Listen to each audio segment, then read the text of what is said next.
युद्ध, प्यार, परमाणु विस्फोट, ग्लोबल वार्मिंग, कितना कुछ झेल रहा है हमारा नीला ग्रह। और आखिर इन सब का जिम्मेदार कौन है?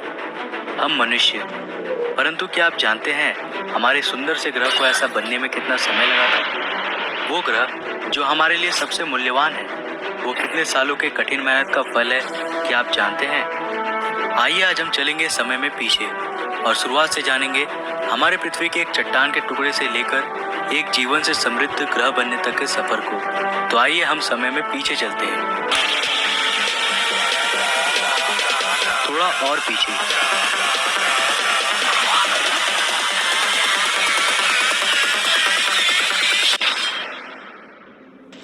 आज से करीब 4.6 अरब साल पहले हमारा सौरमंडल और एक नया जन्मा तारा, जिसके चारों ओर धूल और चट्टान चक्कर काट रहे हैं। यहाँ हमारी पृथ्वी का नामो निशान तक नहीं है। हम समय में कुछ ज्यादा ही पीछे आ चुके हैं। अभी तक पृथ्वी के बनने की प्रक्रिया की शुरुआत नहीं हुई है, लेकिन इसकी नींव तैयार हो चुकी है। ये चट्टान और धूल अब गुरुत्वाकर्षण की वजह से आपस में जुड़ रहे हैं। कई लाख सालों के बाद अब एक भीमकाय चट्टान के गोले में बदल चुकी है, लेकिन इसे हम पृथ्वी नहीं कह सकते, क्योंकि अब ये बहुत ही गर्म है। ये आज के वीनस यानी शुक्र ग्रह के समान है। आज से करीब 4.5 अरब साल पहले धरती की सतह पूरी तरह खौलते लावा से ढकी है। आप गलती से भी नीचे पैर रखने की कोशिश मत करना, वरना आपके पास दोबारा रखने के लिए पैर नहीं बचेगा।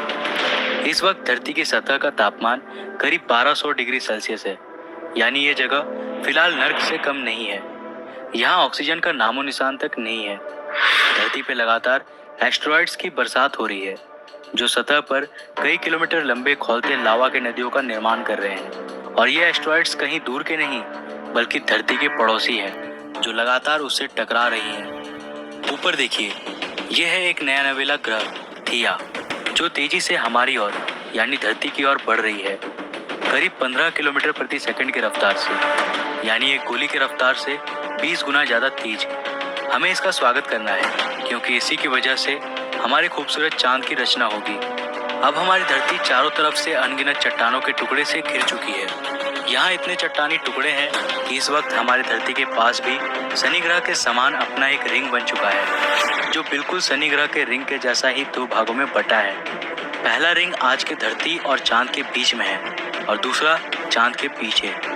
इस रिंग से एस्टेरॉइड्स लगातार धरती पर बरस रहे हैं, लेकिन एस्टेरॉइड्स की असल बारिश अभी भी शुरू नहीं हुई है। अब ये रिंग धीरे धीरे ग्रेविटी की वजह से एक 3000 किलोमीटर चौड़े गोलीय पिंड में बदल जाएंगे। और यहाँ हम देख रहे हैं हमारे चांद के जन्म को। ये है हमारा चांद। इसमें फिलहाल कोई दाग नहीं है और ये अब हमारी धरती के काफी नजदीक है, जिसकी वजह से ये हमें इतनी बड़ी दिखाई दे रही है। इसका सरफेस अभी पूरी तरह से गर्म लावा से बना है और इतने करीब होने की वजह से यह लगातार धरती पर अपना गुरुत्वाकर्षण प्रभाव डाल रही है। करीब 30 लाख साल बाद अब हमारे सोलर सिस्टम में कुछ ऐसा होने वाला है जिसके बारे में आप लोग शायद ही जानते होंगे। हमारे सौरमंडल के गैस जायंट्स अपने ऑर्बिट्स में बदलाव कर रहे हैं और इस बदलाव की वजह से सौरमंडल के एस्टेरॉइड्स और कॉमेट्स के बीच में एक ग्रेविटेशनल मेश तैयार हो रहा है, जो उन एस्टेरॉइड्स और कॉमेट्स को सौरमंडल के आंतरिक भाग में धकेल रही है, सीधे सीधे मंगल, शुक्र, बुध और हमारी धरती की ओर। यही वो समय है जब हमारे चांद को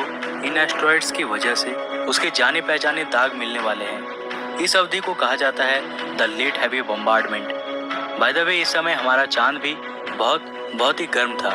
यह आसमान में एक बड़े लैंटर्न की तरह चमकता था और ये धरती के इतने करीब था कि इसका गुरुत्वाकर्षण हमारी धरती को आज की तुलना में 25 गुना ज्यादा प्रभावित कर रहा था। हमारी धरती पर एक दिन 24 घंटों का नहीं, बल्कि केवल 6 घंटों का होता था और इसके कारण धरती के लावा के नदियों में लहरें आज के समुद्रीय लहरों से 20 गुना ऊपर तक उठती थी। लेकिन भला हो हमारे चांद का, जो धीरे धीरे समय के साथ साथ हमारी धरती से दूर चला जाएगा और इससे धरती की घूर्णन धीमी होने लगेगी और लावा की नदियां ठंडी होने लगेंगी, जिससे धरती के सतह का निर्माण होगा।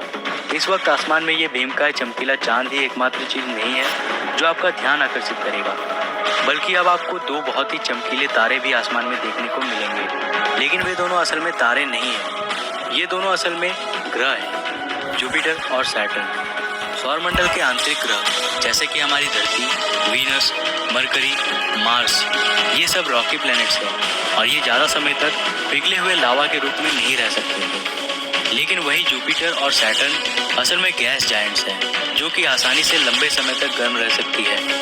धरती के जन्म के इस समय काल में जुपिटर का टेम्परेचर 5000 डिग्री सेल्सियस और सैटर्न का 3000 डिग्री सेल्सियस था। इसका मतलब है कि जुपिटर उस वक्त हमारे सूरज से भी ज़्यादा चमकीला था।